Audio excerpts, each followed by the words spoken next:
Hello and welcome to By the Book. I'm your host, Joe Hebert, and today we are continuing our course on truth, justice, in leadership with a study of Plato's Gorgias.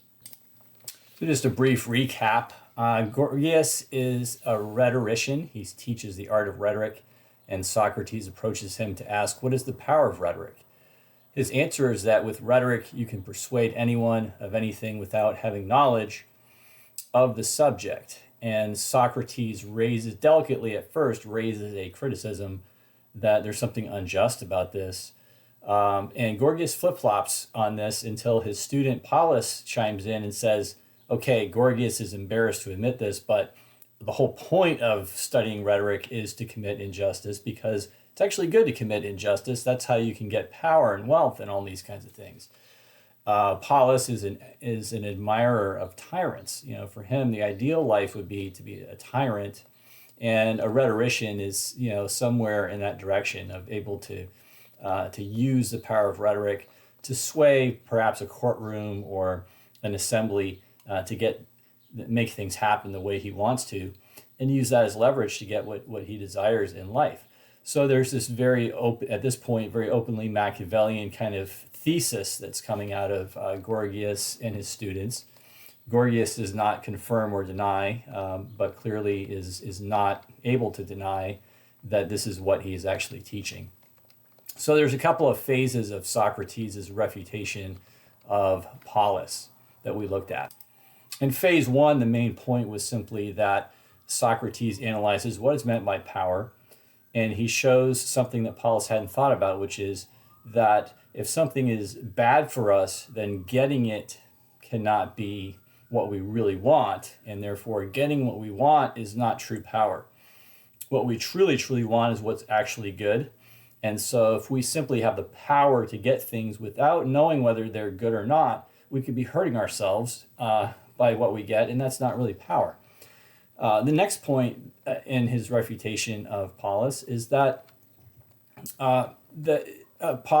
he questions, or he gets Polus to admit that injustice is ugly.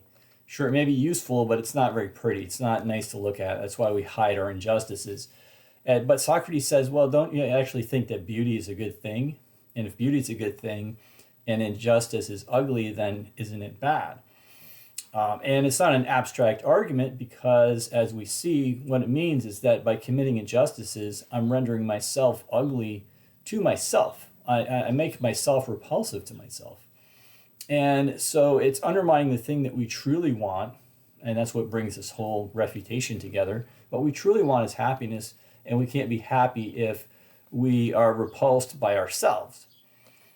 So Polus has to admit, even though he still seems to think it's really weird that it would be bad to be a tyrant, but Socrates makes clear that, hey, if a tyrant means getting whatever you want, including things that hurt yourself, and making yourself ugly and hateful to yourself, that doesn't really seem like a very good life.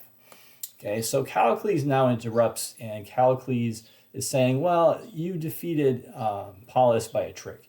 And your trick, Socrates, was that you got him to admit that injustice is ugly, but that's not by nature, that's only by convention. So by convention, by agreement, by what people agree to say, what we're supposed to actually think is that injustice is ugly. But by nature, injustice is beautiful because it allows you to get power, and power is such a wonderful thing. It truly is beautiful. And so last time we saw the first phase of Socrates' response in his refutation of Callicles.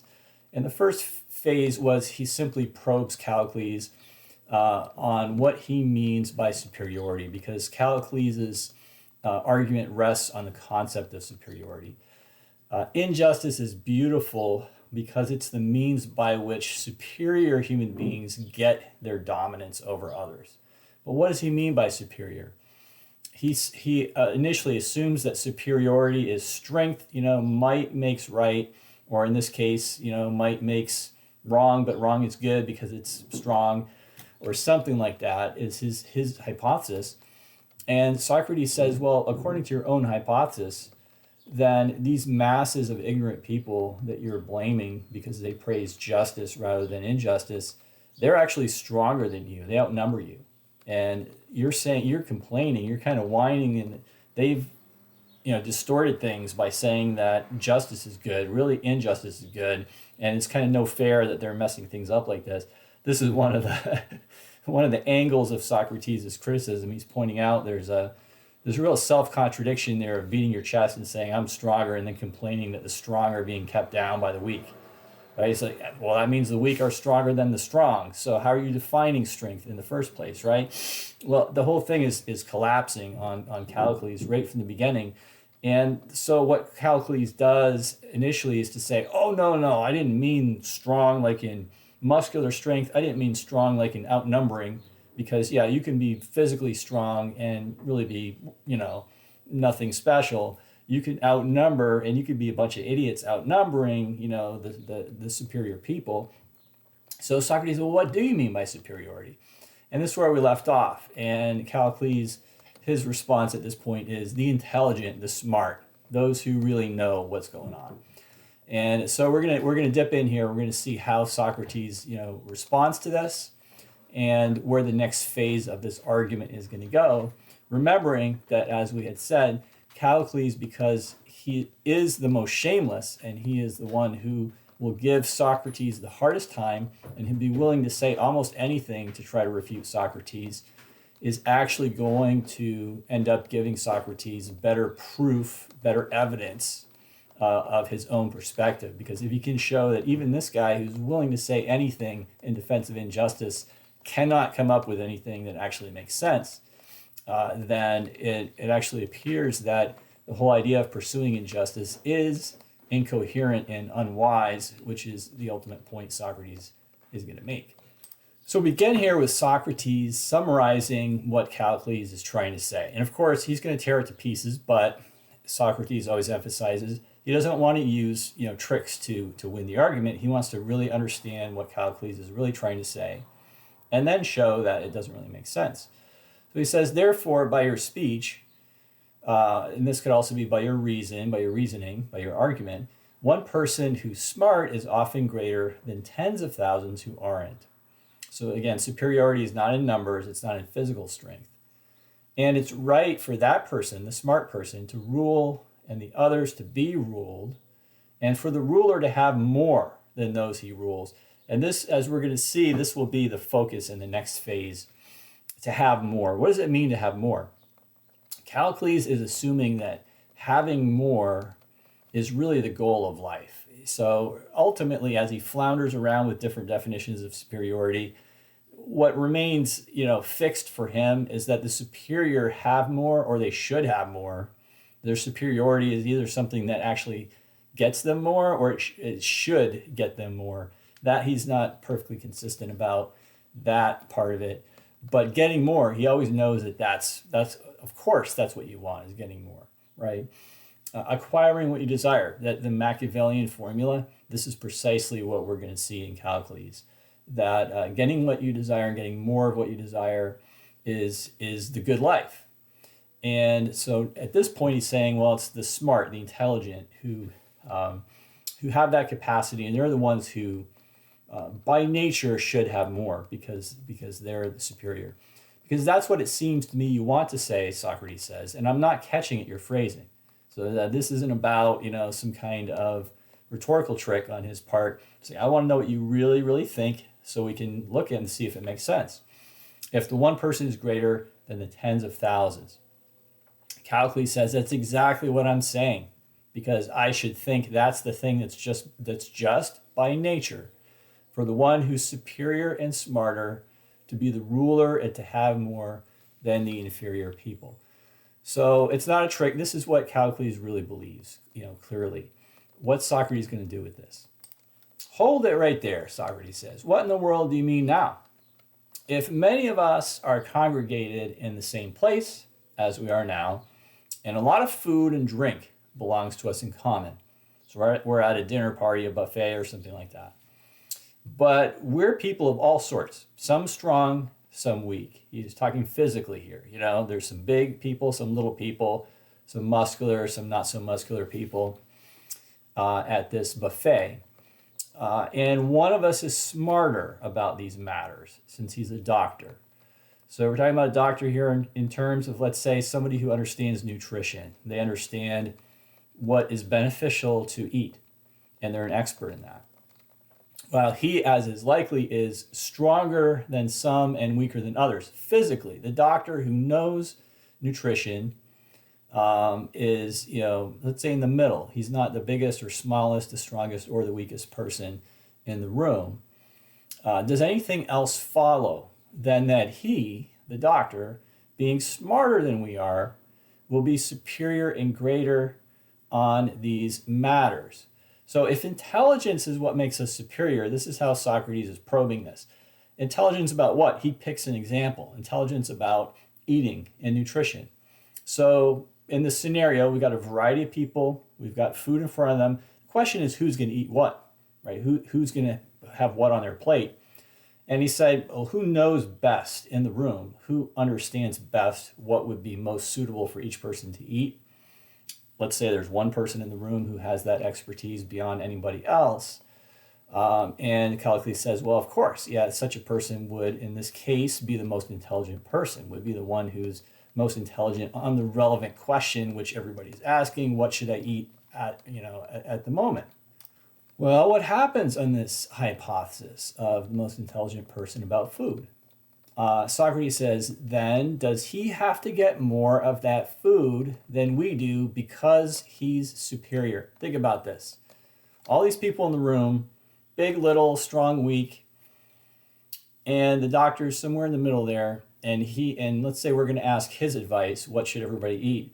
And he's going to say, well, I'm smarter, so I should get more on my plate because I'm smarter. Would that make sense?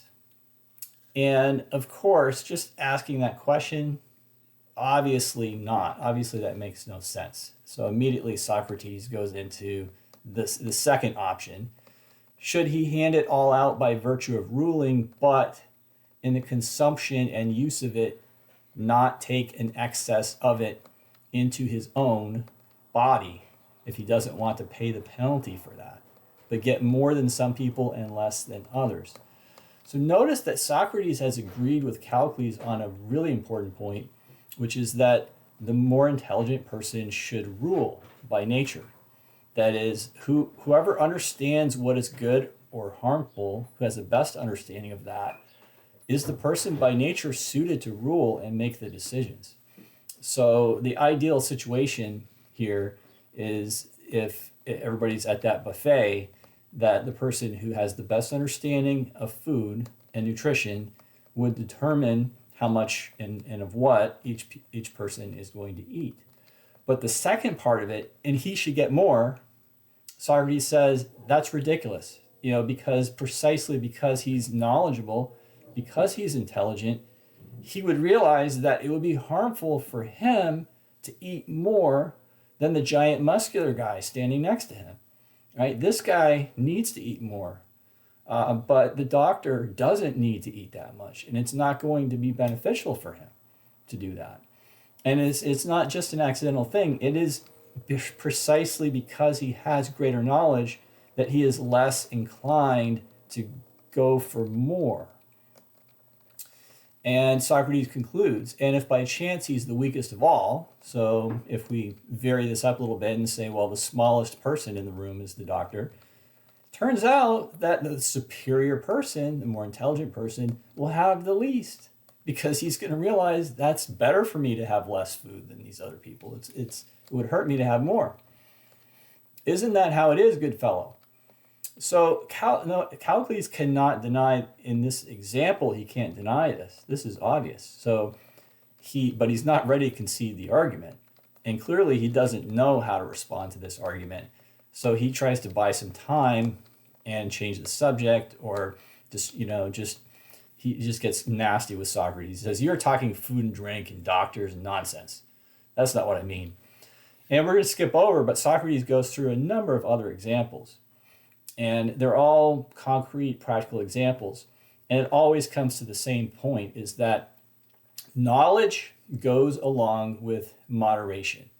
If you know what you are doing, if you have knowledge of a thing, then you're able to judge what is beneficial in that thing. And because you can judge what's beneficial, you are never trying to do more, because you realize more is a stupid approach to anything. If something has a particular structure and it has a particular order, then you aim for the right amount at the right time in the right manner. This is just axiomatic. If something has a structure and has an order to it, if it has a functionality to it, then doing it the right way is the best thing to do. And just doing more is not. I mean, it just demonstrates you don't know what you're doing. If your answer is I just want more, what that means is you haven't thought about what you're doing, and you're just grasping randomly in the hopes that this is going to accomplish something. So intelligence goes with moderation, and therefore immoderation or greed goes along with unintelligence. It's a sign of unintelligence. So again, Socrates is agreeing that intelligence should govern, and there is a kind of superiority that comes from intelligence, but he's saying it is characterized by moderation, not by the desire for more. Well, Callicles can't deny this in any number of practical examples that Socrates gives. And we could think of, anything you want to think about, Socrates' point would hold up. But Callicles still somehow thinks that when it comes to politics, and it comes to government, something is different for some reason. In this case, having more is going to be better. So he tries to say, well, you're just giving the wrong examples. So he's going to switch this into the example where he thinks that somehow it's going to be different here. In the first place, the greater people I'm talking about, he says, are those who aren't leather workers or cooks, but are smart about practical matters having to do with the city. Notice how he's getting pretty vague here, right? I mean, the city, that's where polis, where politics comes from, includes many different, practical matters. But Socrates was just pulling, separate practical issues out one by one and saying, well, each one of them requires moderation to do it right. So he just switches to like the big picture. Well, in the big picture, it doesn't take any moderation. Well, how would that be? What actually is the good of the city, or the political good that is somehow going to be so different from all these other goods that Socrates had looked at?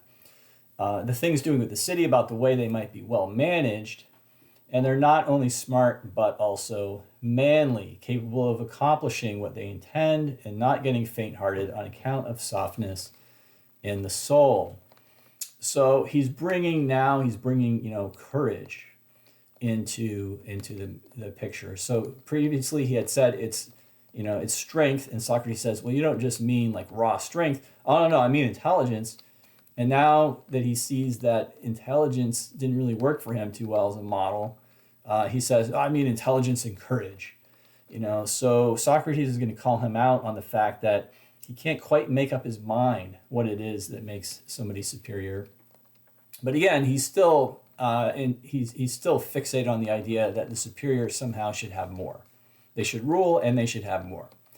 They're fit to rule the cities, and that's the thing that's just for them, the rulers, to have more in comparison with the others, the ruled.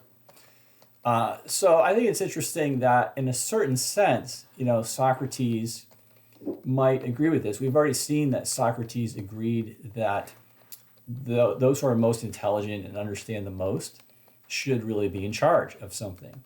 And if you mean by having more that the city is better managed, you have more good management.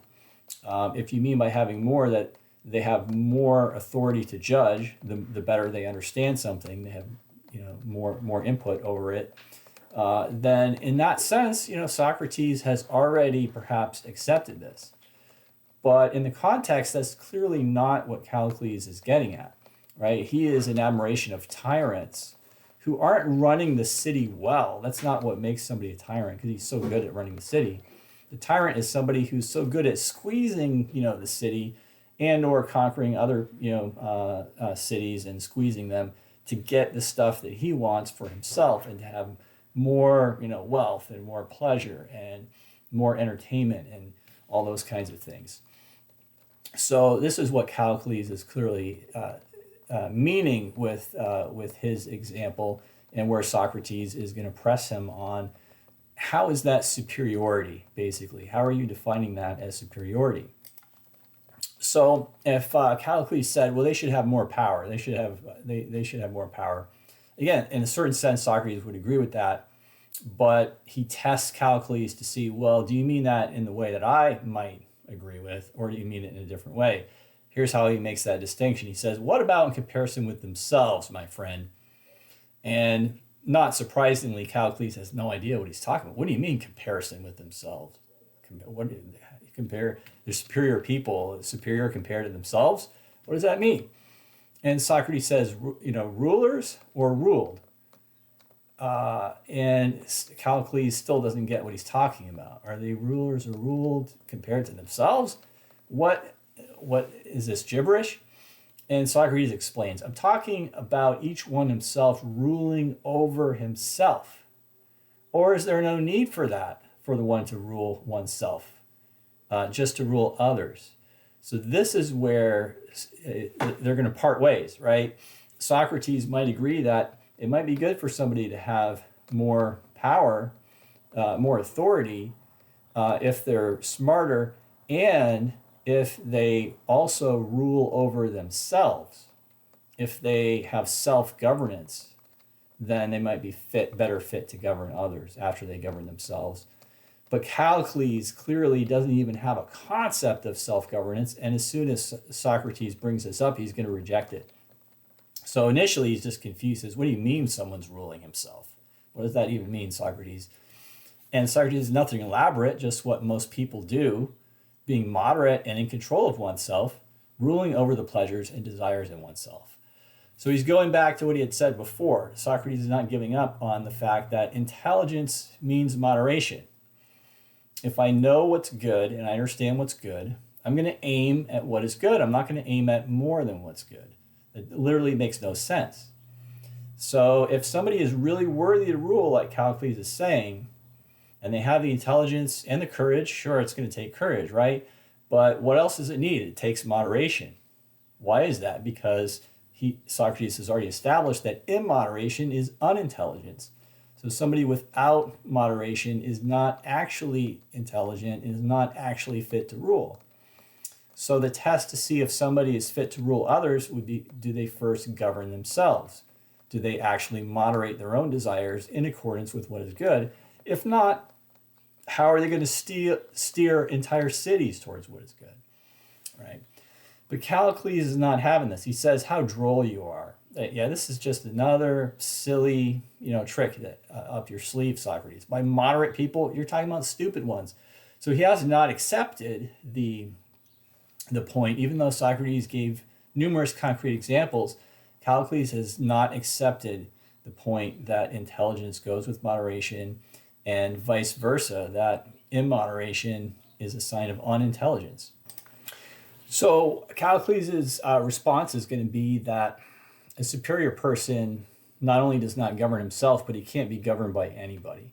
Being governed is basically a sign of inferiority for Callicles. He says, how could a human being become happy if he's enslaved to anyone at all? This, I now tell you frankly, is what's beautiful and just according to nature.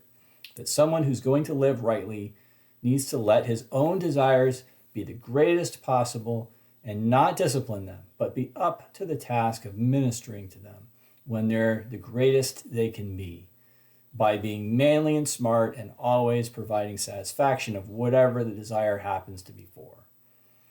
So he comes right out here and he gives, in the most blunt manner possible, this Machiavellian thesis that allowing your desires to be as great as possible, completely unregulated, and focusing all your strength and intelligence on satisfying them.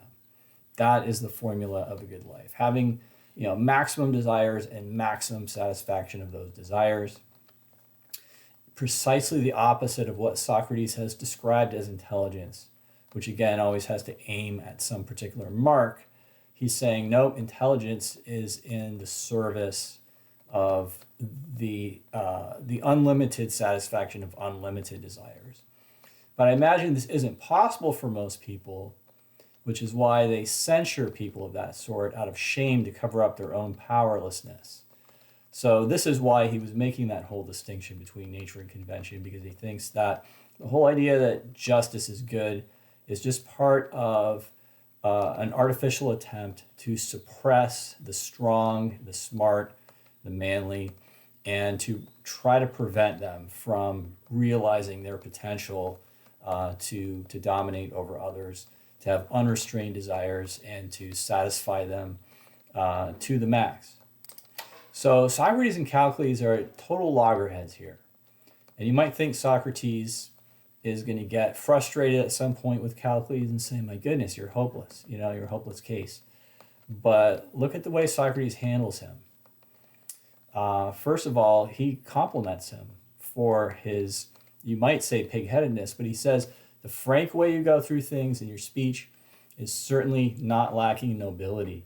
So he actually indicates there's a kind of beauty and superiority to you, Callicles, because you will not let go of, you think this is true, and you're not going to give up on it. Right? He's going to show that he's wrong, but he I think honestly admires that he's willing to sort of fight for what he thinks is true. And again, the flip side of this is that when Socrates finally reveals how it's not true, this is going to be a very strong refutation. Nobody's going to be able to say Callicles just didn't have the guts, or or didn't have the smarts to argue the case. And he says, you're now saying clearly what other people think but are unwilling to say. This is a very crucial statement in this dialogue, by the way, just to get a general sense of Socrates and Plato's perspective on things. It's a huge mistake to think that Socrates is saying that because by nature certain things are good for us, therefore that's actually the way we can expect people to behave on the whole. And when we see people acting differently, like remember Machiavelli says, well, other people aren't good, so why should you be good? That's a very common kind of an argument. Socrates is well aware that most people are what we could call Machiavellian. Most people agree with Callicles that life is about maximizing the satisfaction of unregulated desires. It doesn't mean everybody is successful at doing that, but he's implying that's what everybody really wishes they could do, and most people do it as much as they think they can get away with it, basically. And but in the context of rhetoric, what Socrates is getting at here in this dialogue, in large part, is that what Gorgias and his students are doing in what they call rhetoric is actually simply just telling people what they already think and packaging it in a fancy kind of way. So people admire the rhetorician for being so smart. All he's doing is just repeating their own thoughts back to them, but things that they're ashamed to say, or things that they couldn't put it quite so well as what these rhetoricians are doing. But for Socrates, that's not very impressive, because what they're not doing is really thinking it through to see, does it actually make sense? So Socrates says, yeah, you are doing a beautiful job of defending this to the max, and also this is what most people think. Now that's not what Callicles wants to hear, right? He thinks he's superior to most people, so there's real irony. There's kind of a barb in this. You're actually not so different from the crowd that you're talking to. But let's see where he goes with it. He says, I beg of you not to let up in any way, so that it may genuinely become crystal clear how one ought to live. And tell me, you're claiming that one's desires ought not to be disciplined if one is to be the sort of person he ought to be. But he should provide satisfaction for them from whatever he can get it after he's let them be as great as possible, and that this is virtue. So virtue is acquiring what you desire, having maximum desires and maximum acquisition of those desires. Callicles, yes, that's what I'm claiming. Socrates, therefore, it's not rightly said that people are happy when they are in want of nothing. So Socrates goes now to just sort of, you could say, just like a common sense, concept, that what does it mean to be happy is to be satisfied, to be content with what you have. You're lacking nothing. And that obviously has a different spirit to it, and more, right? So Callicles clearly is not going to accept that as a valid definition of happiness. Happiness, remember, is what ultimately what we cannot not want. We all want to be happy. So how we're defining happiness is, in a sense, is really the crucial issue. And Callicles says no, because in that case, stones and corpses would be happy. They're lacking nothing, right? I mean, they got everything they need. So Callicles has a fair point, and this is something we're going to have to keep in mind. Socrates is going to tear apart Callicles' model of happiness and say this is not an adequate way of thinking about happiness. And really he's going to show you don't really believe it either. You wouldn't really want to live according to the logic of what you're arguing. And we're going to see in a minute how he shows that. But the flip side is also important. Well, what about Socrates? Is Socrates actually saying the ideal life is to have no needs? And so we might as well just drop dead because that way we won't need anything? Clearly that's not the case, right? Socrates is talking about the satisfaction of our natural desires, the satisfaction of desires that are good and healthy, and how that can make us lacking nothing in the sense of having what is truly beneficial for us. But it's understandable, and it's very important to have to clarify that ultimately if we're really going to appreciate the alternative answer that Socrates is going to give. So Socrates doesn't start with a defense of his own views. He starts with a critique of Callicles because, as mentioned, he's going to try to show that Callicles, you don't really believe what you're saying. And he says, yes, but the life of the people you're talking about is pretty strange too, Callicles. And so some elaborately clever man, maybe some Sicilian or Italian, told a fable about this. Socrates likes to tell fables as ways of coming up with analogies for things that especially are difficult to actually directly measure. In this case, we've already seen that Socrates' whole ultimate framework for looking at human life is the human soul. What makes the soul healthy? And by the end of the dialogue, we should have a much better understanding of what he means by that and how that works. And this is one of the images that he introduces because the soul is invisible, so it can be hard to think about what the soul even is and what does it mean to have a healthy or an unhealthy soul. So he goes to this fable and he says that the author of the fable likened the soul of the unintelligent to a sieve as a soul full of holes, since it's powerless to keep anything in because of its unsteadiness of belief and its forgetfulness. So the image is you're trying to gather water, you're trying to collect water. And of course, water is something that we need for physical health. We don't drink enough water, we're in big trouble. So we can understand how it fits into the whole concept of a healthy soul, right? And imagine that your container for your water has holes in it. So you can get water in this container, but no matter how often you fill it with water, it just empties out. So if you're trying to drink out of this container, for example, you're going to be pretty thirsty. You're not going to get the water that you need into your body. Okay, now how does this relate to the soul? He briefly alludes to what the metaphor is talking about in a literal sense. He talks about unsteadiness of belief and forgetfulness. So belief and memory. Do we know what we believe? Can we remember what we need to remember in terms of our understanding of things?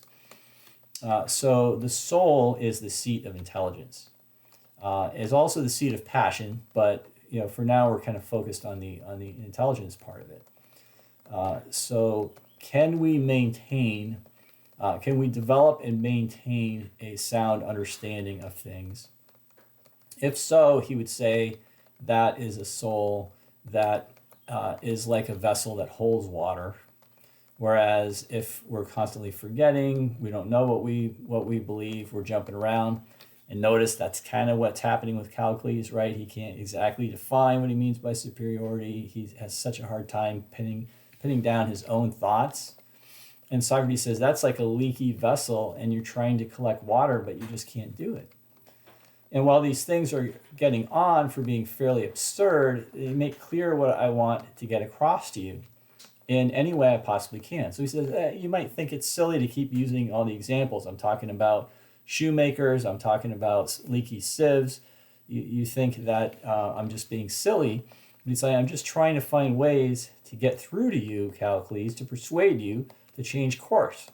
And instead of a life in an insatiable and dissipated condition, to choose a life in an orderly condition that's always in a state of sufficiency and contentment with the things it has. So he's not talking about the life of a rock. Right? He's not talking about, or a corpse, not needing anything. He's talking about a life where we have a clear and sound idea of what we need, and then we can acquire the things that we actually need. And this is not only would be healthy for the body, but it would be indicative of a healthy soul, a soul that has a sound understanding.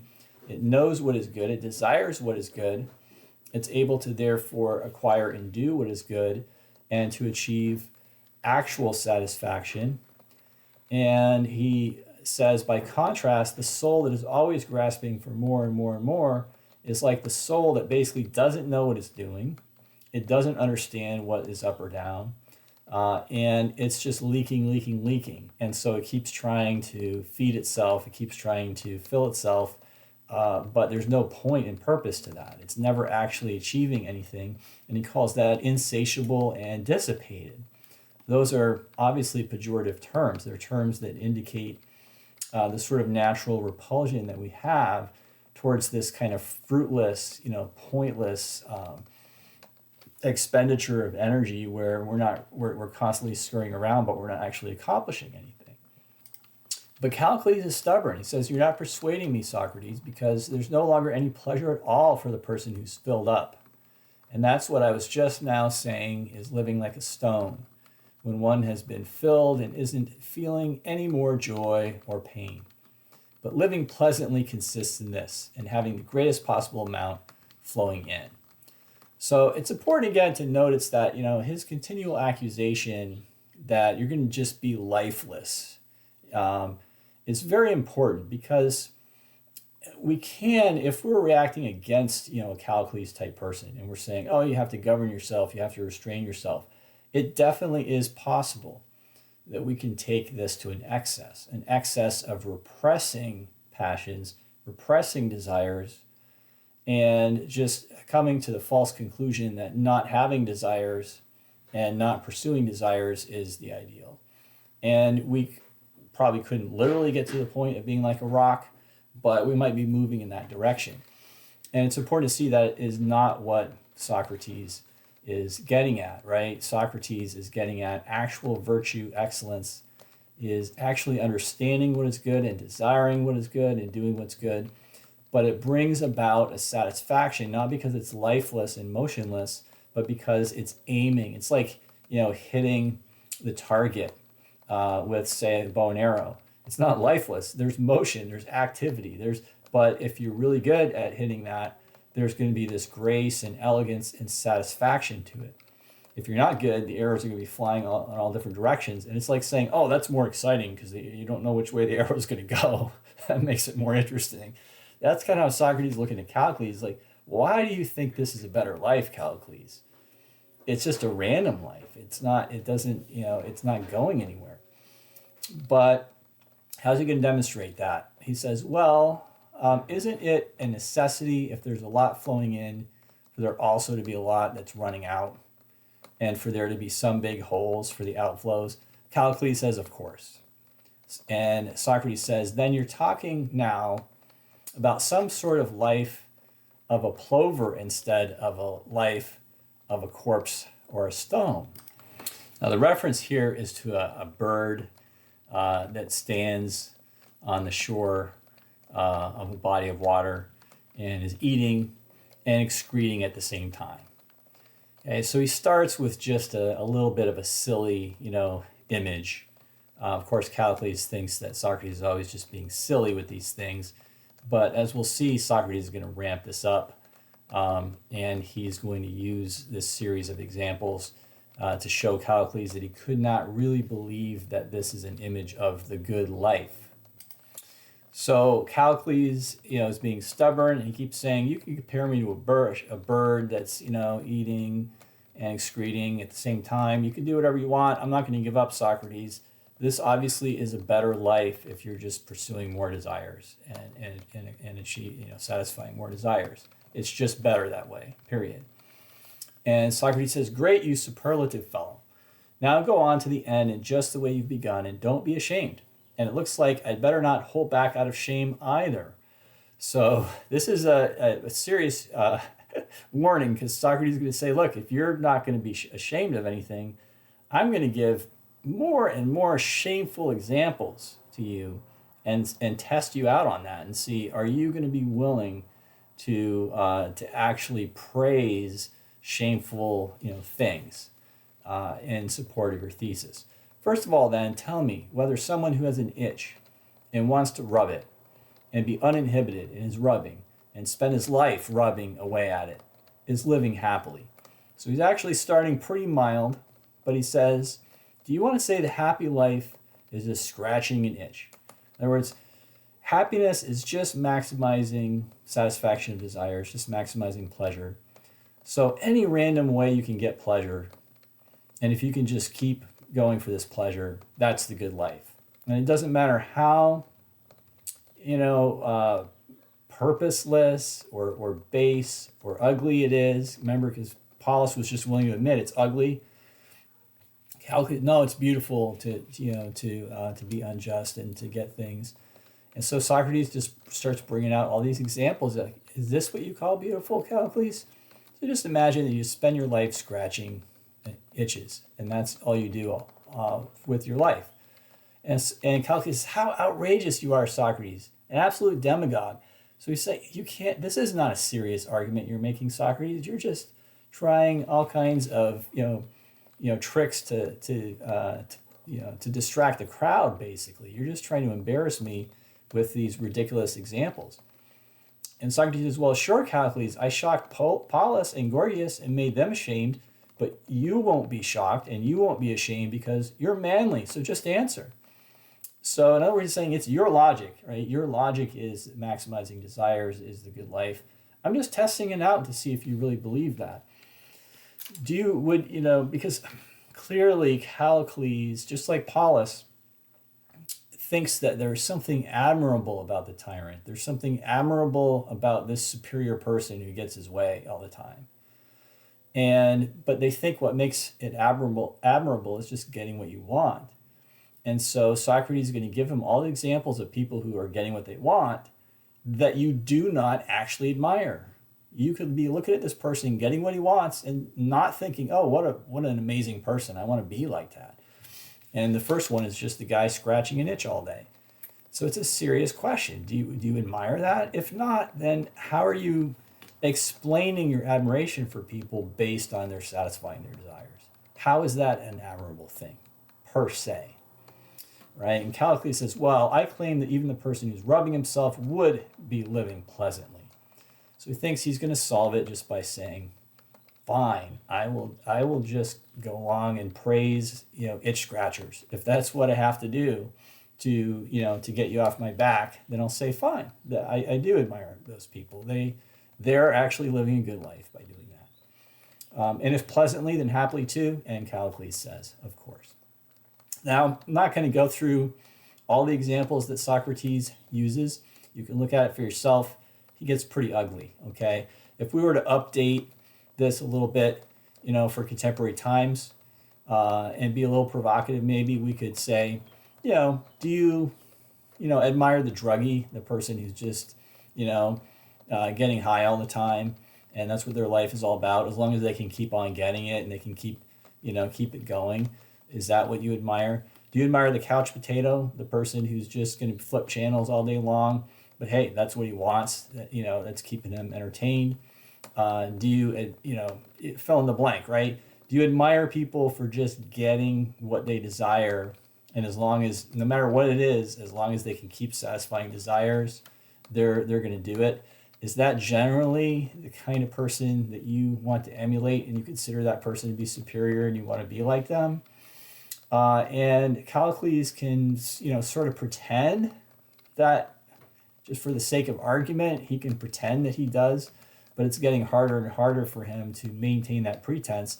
And it's becoming clearer and clearer that he's not being sincere anymore. This isn't what he, like previously, Socrates could say, is this what you really think? And he'd say, yes, that's what I really think. And we can believe that. But at this point, we can't really believe that Callicles actually thinks this anymore. So Callicles is just trapped. And if he admits that he doesn't admire these people, then his argument is faulty. But if he wants to maintain his argument, then he's going to have to pretend that he admires people that he doesn't admire. So Callicles, he's trying to break out of this by saying to Socrates, aren't you ashamed to be leading our talk into such things, Socrates? So he tries to flip it back on him. Socrates, you're being, shameless now. Socrates, am I really the one leading them there, you noble fellow?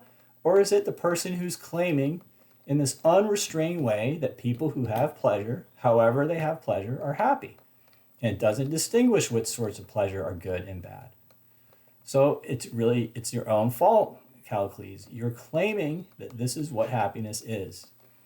And you don't actually believe it, and I'm just trying to show you that you don't actually believe it by giving you examples that fit your definition, that you do not actually aspire to be like these people. But go on and say that now too. Do you claim the pleasant and the good are the same thing, or is there any pleasant thing that isn't good? So Socrates is offering him a solution, which is the same thing that we saw with Polus, which is that you have to use the good as a way to get out of this vicious circle. What is it? What is true power? What is true beauty? What is really desirable versus what is not? We have to look at objective goodness. If something is good, then it's desirable. But of course, now we're seeing that's going to get us, among other things, going to get us to moderation, because the person who knows what's truly good is not going to be grasping for more and more. They're going to be looking for the right amount at the right time in the right way, as a reflection of their knowledge of what's actually beneficial objectively. Callicles doesn't want to go there, but Socrates is saying that's, you're in a trap here. Your own thesis has led you into a place where you don't really want to be. Callicles says, in order that my speech may not be inconsistent, if I claim they're different, I claim they're the same. So notice what kind of response this is. He's no longer enthusiastic about his own position. He's taking the position just because he doesn't want to lose the argument. And of course, Socrates already made it clear that's not the reason we're having these arguments, to see who can win or lose. We're having the arguments to see what's true or not. So by the time that you're making an argument you don't really believe is true because you just don't want to lose the argument, then you already have lost, right? You're not pursuing truth anymore. You're not actually even saying what you actually think, and you're not going to be able to clarify what is true or false anymore. So Socrates, and we'll conclude with this, Socrates says, you're undermining your first speeches, Callicles, and you couldn't any longer adequately assess the way things are along with me if you're going to say things contrary to the way they seem to you yourself. So it initially appeared that Callicles was the most philosophical of Socrates' opponents here, that he was the one who was really gung-ho on the distinction between nature and convention. Socrates blew holes in his attempt to make that distinction, and he's now caught Callicles saying things that he doesn't really believe are true, just to try to wiggle out of the argument. So this is going to be an ultimate test of Callicles, and within the dialogue as a whole, which is starting to near its end now, is whether Callicles or the others who are present with Socrates can hold on to the thread of trying to follow the argument through to reality or truth itself, as opposed to just trying to save face. So we've seen with Callicles basically that you can't define superiority simply as physical strength. You need intelligence. But once you bring intelligence in, you get moderation. And that's because intelligence seeks what is actually good, not some random amount. And that Callicles' attempt to say that the good is simply maximizing pleasure by any which means would lead to absurd conclusions that certain activities and ways of life are superior, which everybody knows are not superior, and Callicles himself doesn't really believe are superior. So next time we'll see how Socrates will try to wrap up this discussion with Callicles and demonstrate why justice and truth are actually beautiful and good and bring about the health of the soul.